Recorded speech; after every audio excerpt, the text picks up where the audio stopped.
सिर्फ DD news पर।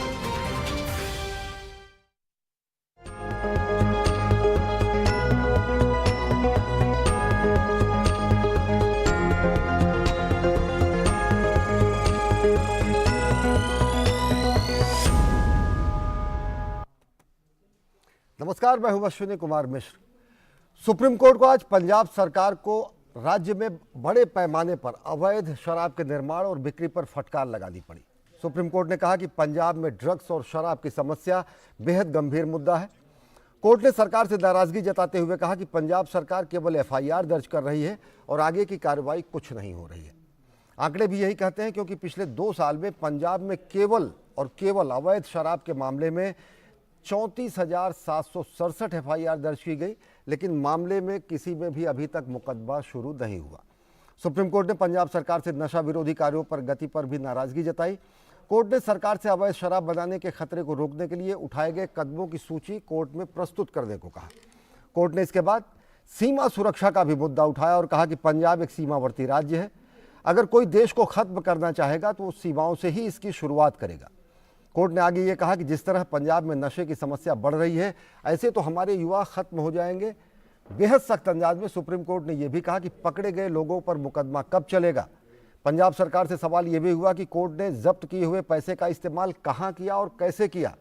Court ने कहा कि सरकार को इस पैसे का इस्तेमाल नशा विरोधी अभियानों के लिए करना चाहिए। कोर्ट ने यह भी कहा कि अब तक 2 सालों में 34,000 से ज़्यादा एफआईआर हुई, लेकिन मुकदमा किसी में नहीं हुआ, चार्जशीट किसी में फाइल नहीं हुई। ये बातें अवैध शराब की रहीं। ड्रग्स के हालात और ख़राब हैं। पीजीआई चंडीगढ़ की एक रिपोर्ट के मुताबिक पंजाब में हर 7 में से एक व्यक्ति नशे का आदी है। पंजाब में सालाना 7,500 करोड़ रुपए से अधिक का ड्रग्स का अवैध कारोबार होता है। करीब 30 लाख से अधिक लोग ड्रग्स की गिरफ्त में हैं। करीब 20 लाख लोगों में शराब की लत है, यानी पंजाब की तकरीबन 15% से ज़्यादा आबादी नशे की लत में गिरफ्त में है। खतरनाक यह है कि इस आबादी का 2 से 5% महिलाओं की आबादी होने की बात सामने आती है।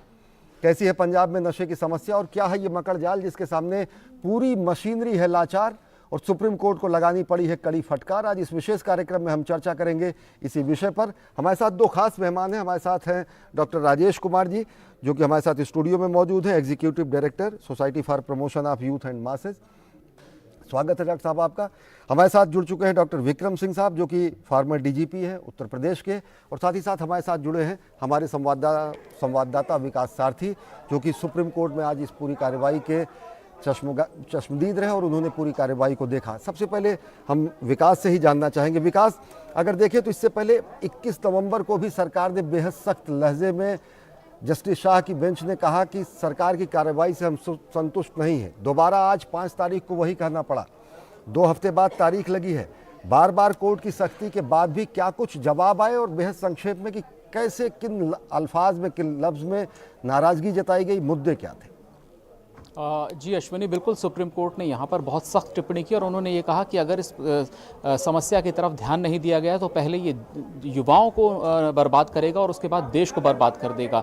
और इसलिए ख़ास तौर से क्योंकि पंजाब एक बॉर्डर स्टेट है, इसीलिए राज्य सरकार को थोड़ा प्रोएक्टिव होकर के काम करने की ज़रूरत है। दूसरी बात, कोर्ट ने टिप्पणी यहाँ पर ये की कि जब 34,000 से ज़्यादा एफआईआर हुई हैं तो इनमें चार्जशीट कितनों में फाइल हुई है, कितने में ट्रायल आपने शुरू किया है, इसकी जानकारी कोर्ट को दी जाए। इसके अलावा कोर्ट ने यह भी कहा कि अगर आप जुर्माना वसूल रहे हैं, क्योंकि जो पंजाब सरकार के वकील थे उन्होंने बताया कि करीब 10 करोड़ से ज़्यादा जुर्माना भी वसूला गया है। कोर्ट ने कहा कि इसको आप अपने ख़जाने में मत भर के रखिए, बल्कि इसका इस्तेमाल पब्लिक के लिए कैंपेन करने में कीजिए कि वो नशे से दूर रहें। स्थिति यहाँ पे भयावह है। अगर आप याद करें तो 2020 में भी 100 से ज़्यादा लोग मारे गए थे हुश ट्रेजेडीज़ में, और इसीलिए कोर्ट ने ये कहा कि इस समस्या को लेकर के ये लगता नहीं कि पंजाब सरकार उतनी गंभीर है। 2 सुनवाई में अभी तक इस तरह से आंकड़े नहीं रखे गए हैं, एफिडेविट के जरिए इस तरह से सूचना नहीं दी गई है जो कोर्ट को आश्वस्त कर सके। एक बात और अश्विनी, यहाँ पर सुप्रीम कोर्ट में जब अपील दायर की गई है, इससे पहले हाई कोर्ट में भी ये मामला गया था और उस वक्त ये आश्वासन पंजाब सरकार ने दिया था कि वो सभी ज़रूरी कदम उठाएगी, और इस आश्वासन पर हाई कोर्ट ने याचिका का निपटारा किया था। लेकिन इस बार सुप्रीम कोर्ट सख्त है और सुप्रीम कोर्ट पंजाब सरकार से सारे आंकड़े और अब तक जो भी कार्रवाई की गई है उनका ब्यौरा चाहता है, वो भी विस्तृत ब्यौरा कि किन मामलों में चार्जशीट दाखिल की जा रही हैं और किन किन लोगों के खिलाफ कार्रवाई की जा रही है। जी, हमारे साथ farmer DGP UP Vikram Singh साहब भी हैं। विक्रम सिंह साहब, आपसे जानना चाहेंगे, 34,000 से ज़्यादा मामले, चार्जशीट एक में भी नहीं। नियम होता है 90 दिन के अंदर पुलिस तफ्तीश करके चार्जशीट दाखिल करे। केवल सुप्रीम कोर्ट को जब ये कहना पड़ा कि केवल मामले ही दाखिल हो रहे हैं, मुकदमे क्यों नहीं शुरू हो रहे हैं, किस तरह की ये पुलिसिया मानसिकता या फिर नेतृत्व की या राज्य सरकार की संवैधानिक लाचारी, किस रूप में इसको देखते हैं? अश्विनी जी नमस्कार। ये बड़ी भयावह स्थिति दिखाई पड़ रही है, क्योंकि ऐसी स्थिति मुझे अंदाज नहीं था कि पंजाब ऐसे स्टेट में जहां सुप्रीम कोर्ट को सीधे हस्तक्षेप करना पड़े। मुझे कहने में कोई संकोच नहीं है, बिल्कुल संलिप्तता है, क्योंकि एक्साइज एक्ट और एनडीपीएस एक्ट की तफ्तीशें 90 दिन से ज्यादा चलने का कोई औचित्य नहीं है। और इसमें तो वो कार्रवाई हो सकती है जो कि नजीर बन जाए।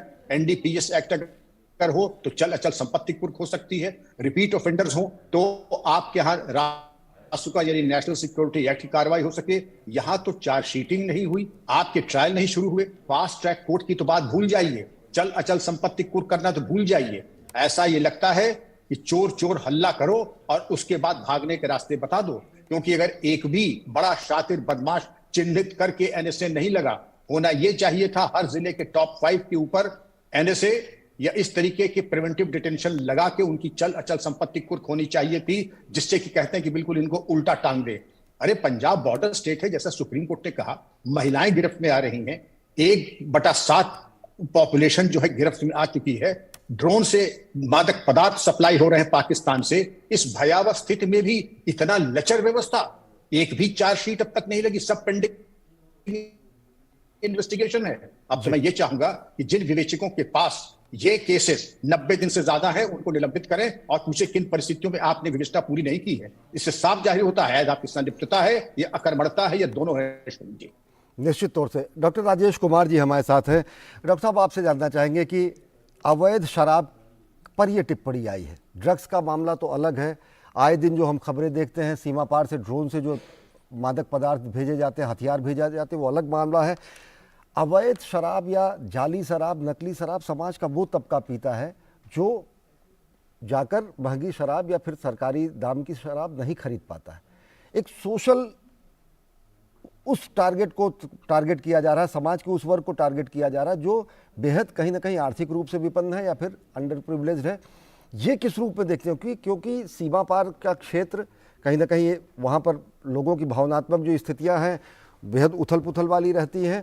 सीमा पार से लोगों को बहकाने फुसलाने की भी स्थितियां हैं, काफ़ी तेज़ी से बदल रही परिस्थितियां भी वहाँ पर हैं। किस रूप में देखते हैं इस वर्ग को टारगेट किया जाना? हमारी संस्था SPOIM, हम लोगों ने पंजाब में 2001 से सर्वे करना शुरू किया, और हमारे सर्वे के कारण, जिस सर्वे में all India institute medical sciences भी हमारा पार्टनर रहा, हम लोगों ने इसको उजागर करने का प्रयास किया। दुनिया में एक बड़ा कन्फ्यूज़न है कि अगर आप सप्लाई घटाएंगे तो डिमांड अपने आप घट जाएगा। ऐसा होता नहीं है। और जब आप सप्लाई घटाते हैं तो नए नए तरीके से, चूँकि उसका प्राइस बढ़ जाता है, जब नए नए तरीके से लोग सप्लायर वहाँ पे आते हैं, चाहे वो ड्रोन के माध्यम से आए या छोटे छोटे स्ट्रीम से वो बहा के लाते हैं, टनल बना कर लाते हैं, तो हम बेसिक हमारी अंडरस्टैंडिंग गलत हो रही है। बेसिक अंडरस्टैंडिंग ये है कि आपको हर हाल में डिमांड को घटाने की ज़रूरत है, तभी सप्लाई रिडक्शन का उस पर इम्पैक्ट पड़ता है। अभी हो क्या रहा है, क्यों अचानक यहाँ पे इतने जो शराब की जो वारदातें हो रही है, वो क्यों हो रहा है? इसलिए क्योंकि ड्रग का दाम बढ़ गया है, और जो गरीब लोग हैं जो ऑलरेडी नशा में हैं, उनको कोई सब्स्टिट्यूट चाहिए, और सब्स्टिट्यूट वही मिलेगा जो सस्ता है और आराम से। और इन सारे शराब में वो और भी बहुत सारी चीज़ें मिलाते हैं, जिससे उनको लगभग वही आनंद या वही नशा का मतलब इफ़ेक्ट होता है, जिससे वो उनको लगता है कि हाँ चलो मेरी आज रात गुजर जाएगी। तो बेसिक अंडरस्टैंडिंग होनी चाहिए, जब तक आप डिमांड नहीं घटाइएगा, सप्लाई अकेला उस पर बहुत कुछ नहीं कर सकता है। और पंजाब बहुत मतलब लगभग 20 साल हम लोग देर से चल रहे हैं पंजाब में। यही हालत मणिपुर, नागालैंड, मिजोरम में हुआ करता था, और हम लोगों ने 2001-2002 में इसको अर्ली जिसको कहते हैं वार्निंग, हम लोगों ने देने का प्रयास किया। लोगों ने कंफ्यूज किया और डिनाइल में रहे, और आज भी डिनाइल में है। जी हम चर्चा जारी रखेंगे इस मुद्दे पर अपने विशेषज्ञों के साथ साथ, साथ ही अपने संवाददाता के साथ, लेकिन वक्त हो चला बेहद छोटे से ब्रेक का। देखते रहिए DD news. REC unleashes the potential of energy. REC funds energy. Funding that catalyzes. Funding that inspires. Funding that transforms. For sustainability and reliability. For investment and development. Adding value every day in every way. This is what our energy is. This is REC. हमने फसल बीमा योजना को अधिक प्रभावी बनाया, उसके दायरे में ज्यादा किसानों को लाए। नहीं है डर नहीं फिकर, मिली हमें नई डगर, फसल का करवा के बीमा किसान की चिंता को छीना, हुआ सुरक्षित कल सुरक्षित फसल निश्चित किसान, फसल बीमा सबका समाधान। आज ही प्रधानमंत्री फसल बीमा योजना से जुड़ें और फसल नुकसान से होने वाली आर्थिक हानि से निश्चिंत हो जाएं, ताकि प्राकृतिक और स्थानीय आपदा पर भी फसल नुकसान होने पर आप उसकी सही कीमत पाएं। प्रधानमंत्री फसल बीमा से जुड़ने के लिए आज ही नजदीकी कृषि कार्यालय, सहकारी समिति, बैंक शाखा, अधिकृत बीमा कंपनी या जन सेवा केंद्र में जाएं, क्योंकि सुरक्षित फसल निश्चिंत किसान, फसल बीमा सबका समाधान। कृषि एवं किसान कल्याण मंत्रालय, भारत सरकार। ब्रेक के बाद आप सभी का स्वागत। हम बात कर रहे हैं पंजाब में नशे की समस्या को, और साथ आज सुप्रीम कोर्ट द्वारा सख्त की गई टिप्पणी का, कि जिसमें उन्होंने कहा कि राज्य सरकार खुद इस मामले पर संज्ञान ले और पूरी की पूरी सूची प्रस्तुत करे सुप्रीम कोर्ट में अगली कार्रवाई के दौरान। हमारे साथ दो खास मेहमान हैं, डॉक्टर विक्रम सिंह जी जो कि पूर्व डीजीपी हैं, उत्तर प्रदेश के रह चुके हैं। हमारे साथ हैं डॉक्टर राजेश कुमार जी, और साथ ही साथ हमारे संवाददाता विकास सारथी हैं। विकास, आपसे जानना चाहेंगे, इससे पहले 21 नवंबर को जस्टिस शाह की ही बेंच में ये पूरी सुनवाई का मामला आया, आज ये फिर लिस्ट किया गया है, 2 हफ्ते बाद आगे फिर ये लिस्ट किया गया है। पिछली बार जो अपेक्षाएं थी कोर्ट की, उसके बाद भी ये नाराज़गी, पिछली बार कोर्ट ने सख्त टिप्पणी में कहा कि you are treating this issue with kid gloves. राज्य सरकार पर साफ तरीके से ये आक्षेप किया गया था। आज क्या कुछ राज्य सरकार का रुख रहा, हलफनामे में क्या कहा, या फिर जुबानी जो उन्होंने बयान दिया वो क्या कहा? उन्होंने संभवतः यही कहा कि मामले में कार्रवाई हो रही है, होती रहेगी। उस समय भी कोर्ट ने ये कहा था कि समस्या बहुत बड़ी है और आपका जो अप्रोच है वो बहुत ही सीमित है। इसके अलावा कोर्ट ने एक दो टिप्पणी और इस बारे में की थी कि अगर आप इसको ये देखें कि सबसे ज़्यादा प्रभावित व्यक्ति जो हैं वो किस वर्ग से आते हैं। उन्होंने कहा कि जो बहुत ही गरीब तबके के लोग हैं, जो महंगी शराब अफोर्ड नहीं कर सकते, वो इसका शिकार होते हैं, वो इस तरह की अवैध शराब को पीते हैं, बीमार पड़ते हैं, मारे जाते हैं। तो आप उनके प्लाइट के बारे में सोचें, उनकी किस्मत के बारे में सोचें। और इस अब तक जो कार्रवाई की गई है उससे कोर्ट उस वक्त भी संतुष्ट नहीं था। पिछली सुनवाई पे हालांकि कोर्ट को बताया गया था कि 3 मामलों में चार्जशीट दाखिल की जा रही है। आज जब बहस शुरू हुई तो आंकड़ों के बारे में जब जानकारी दी गई कोर्ट को, कोर्ट ने ये नोट किया कि पंजाब सरकार ने बताया कि लगभग 34,000 से ज़्यादा इस मामले में एफआईआर दर्ज की गई हैं और बहुत सारे लोगों पर आर्थिक दंड भी लगाया गया है।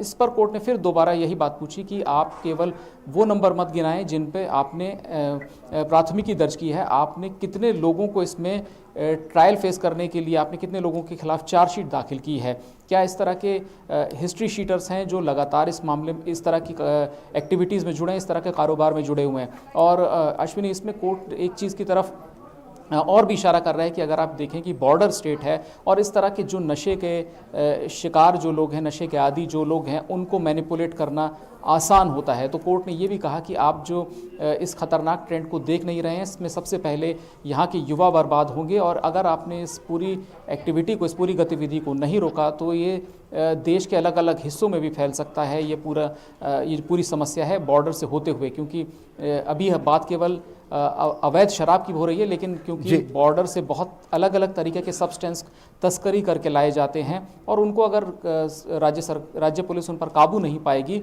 तो एक बहुत ही कम समय में एक देशव्यापी समस्या भी बन सकता है। विकास, आपसे ही जानना चाहेंगे क्योंकि अगला सवाल विक्रम सिंह साहब से लेंगे।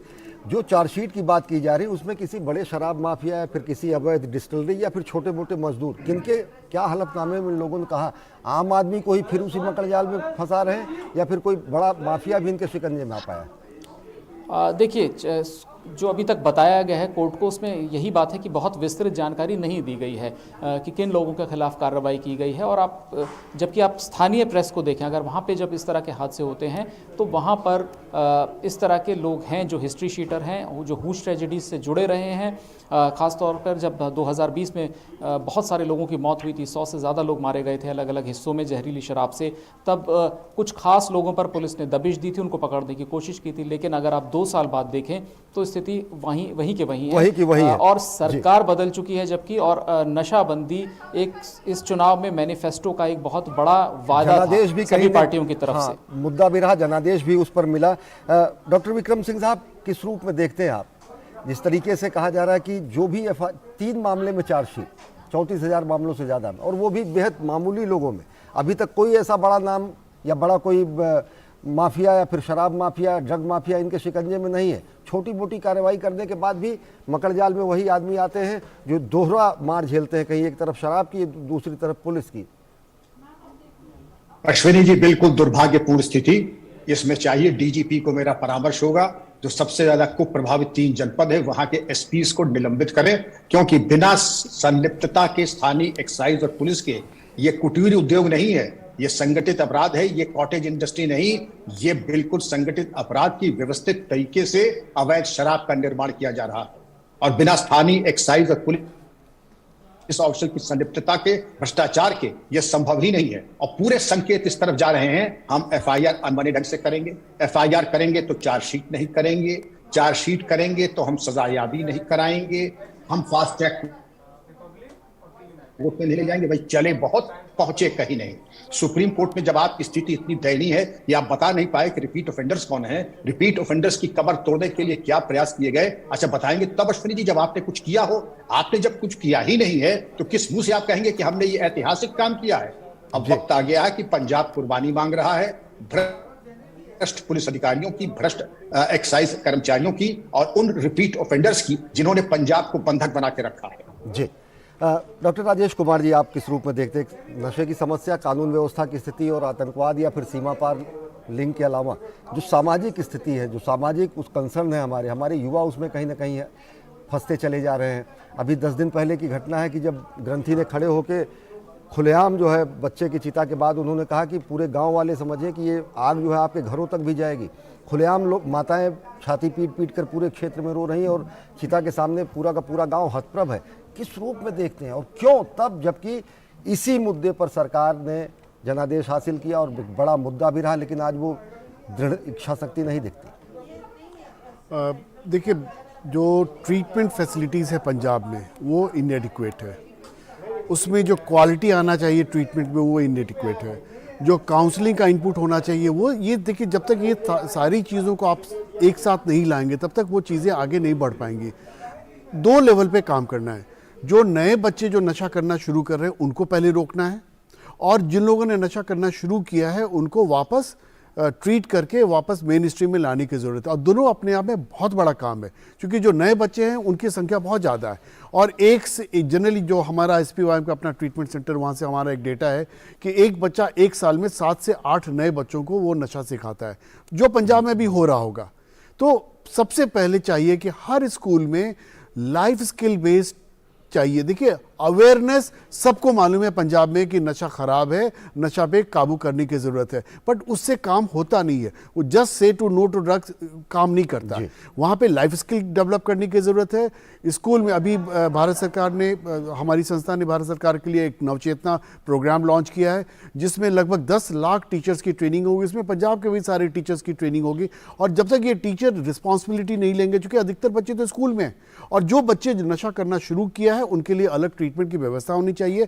आज पूरे पंजाब में कोई भी एक सेंटर नहीं है जो 18 साल से नीचे के बच्चों का इलाज कर सके। तो जब तक हम लोग एक पंजाब बेस्ड एक लॉन्ग टर्म स्ट्रेटजी नहीं बनाएंगे, तब तक ये सिम्प्टोमेटिक ट्रीटमेंट से चीज़ें आगे नहीं बढ़ पाएंगी।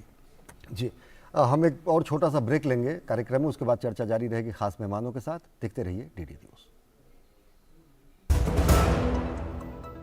REC unleashes the potential of energy. REC funds energy. Funding that catalyzes. Funding that inspires. Funding that transforms. For sustainability and reliability.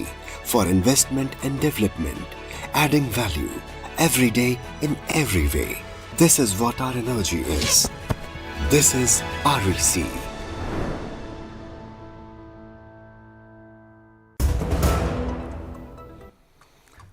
Break के बाद आप सभी का स्वागत। हम बात करें पंजाब सरकार को लगी आज सुप्रीम फटकार की, जब नशे के मामले में सुप्रीम कोर्ट ने नाराजगी जाहिर की अवैध शराब बिक्री के मामले में, और उन्होंने बताया कि बेहद गंभीर समस्या। हमारे साथ 3 खास मेहमान हैं। हमारे साथ डॉक्टर विक्रम सिंह साहब हैं जो कि पूर्व डीजीपी हैं उत्तर प्रदेश के। हमारे साथ हैं डॉक्टर राजेश कुमार जी, और साथ ही साथ हमारे संवाददाता विकास सारथी।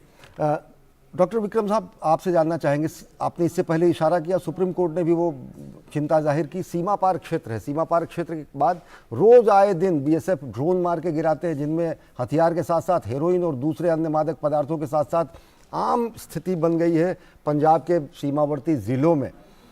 किस रूप में देखते हैं राज्य सरकार की चुनौती को, क्योंकि अभी स्थितियां काफ़ी तेज़ी से इस सरकार परिवर्तन के बाद सामाजिक राजनीतिक परिस्थितियां वहां काफ़ी तेज़ी से बदली भी हैं। अश्विनी जी, ये एक बहुत ही भयावह स्थिति है।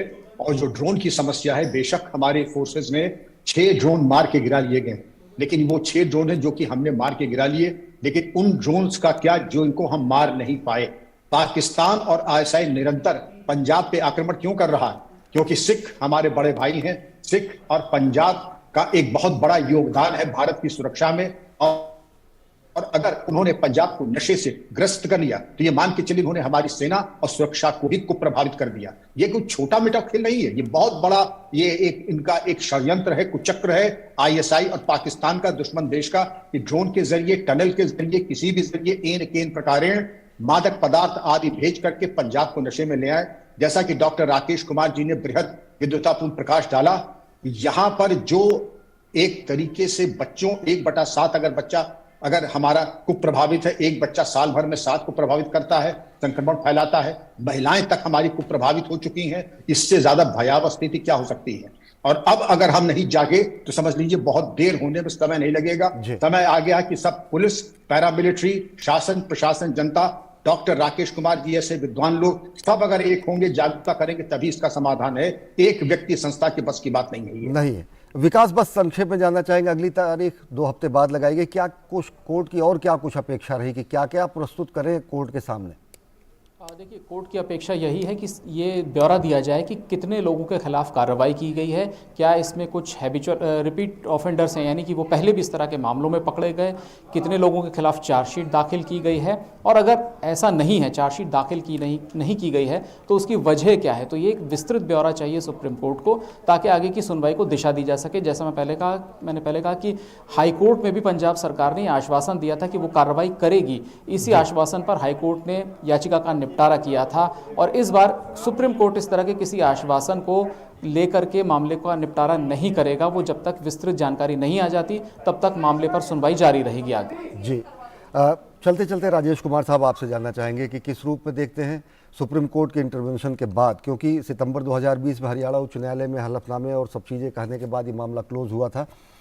अब जबकि सीमा पार की स्थितियाँ, सामाजिक स्थितियाँ, वहाँ पर राजनीतिक इच्छा शक्ति की कमी होना, और साथ ही साथ सीमा पार से आतंकवाद और आईएसआई के घिनौने करतूतों के भी गिरफ्त में आते हुए वहाँ पर लोग, किस रूप में देखते हैं? एक समग्र प्रयास बेहद ज़रूरी है। हल्के में अभी भी कम से कम राज्य सरकार इस पूरी स्थिति को ले रही। देखिए, बहुत इंपॉर्टेंट है, जो लोग नशा कर रहे हैं उनको नशा से बाहर लाने के लिए जो मेडिकल सपोर्ट चाहिए, काउंसलिंग चाहिए, वो इमीडिएटली उसको मुहैया करवाना होगा। और जो लोग नहीं कर रहे हैं उनको बचाने की ज़रूरत है, और ये सप्लाई हम लोग ज़रूर घटाएंगे। आपको मैं एक छोटा सा उदाहरण देता हूँ। 10 लाख सुनने में लगता है बड़ा या छोटा, मगर वो 10 लाख है 15 साल से लेके 25-30 साल के लोग, और पंजाब की आबादी करीब 3 करोड़ है। आप उसमें अगर आप डालिएगा तो हर चौथा पांचवा जो यंग पॉपुलेशन है मेल, वो अगर नशा कर रहा है, तो ये बहुत भयंकर स्थिति है। और इसको राज्य सरकार और राष्ट्र मतलब नेशनल गवर्नमेंट दोनों को मिलके इमीडिएटली बहुत बड़ा प्रोग्राम लॉन्च करने की ज़रूरत है। और ये पॉसिबल है, दुनिया के बहुत सारे ऐसे देशों में इस तरह की समस्याएं थी, उसको लोगों ने ओवरकम किया, मगर इच्छा शक्ति होनी चाहिए, सिर्फ बोलने से चीज़ें नहीं होंगी। और सबको कहीं ना कहीं एक समग्र प्रयास करना चाहिए, और ऐसे में राजनीतिक इच्छा शक्ति राज्य सरकार की भी बेहद ज़रूरी है, क्योंकि जनादेश भी उनको कहीं ना कहीं इस मुद्दे पर मिला। और सीमा से जुड़ा हुआ हमारा पंजाब का क्षेत्र है जिसने वीर सपूत पैदा किए हैं। युवा अगर नशे के गिरफ्त में आते हैं तो ये सबके लिए चिंता का विषय है। समग्र प्रयास की ज़रूरत है, और उम्मीद है सुप्रीम कोर्ट के इन टिप्पणियों के बाद राज्य सरकार और सब वहाँ की पूरी मशीनरी तत्परता से सुप्रीम कोर्ट के जो आदेश होंगे और हमारी जो अपेक्षाएं होंगी उन पर खरा उतरेगी। इस कार्यक्रम में फिलहाल इतना ही। देश और दुनिया की ताज़ा तरीन खबरों के लिए देखते रहिए डीडी न्यूज़। सभी मेहमानों का शुक्रिया। नमस्कार।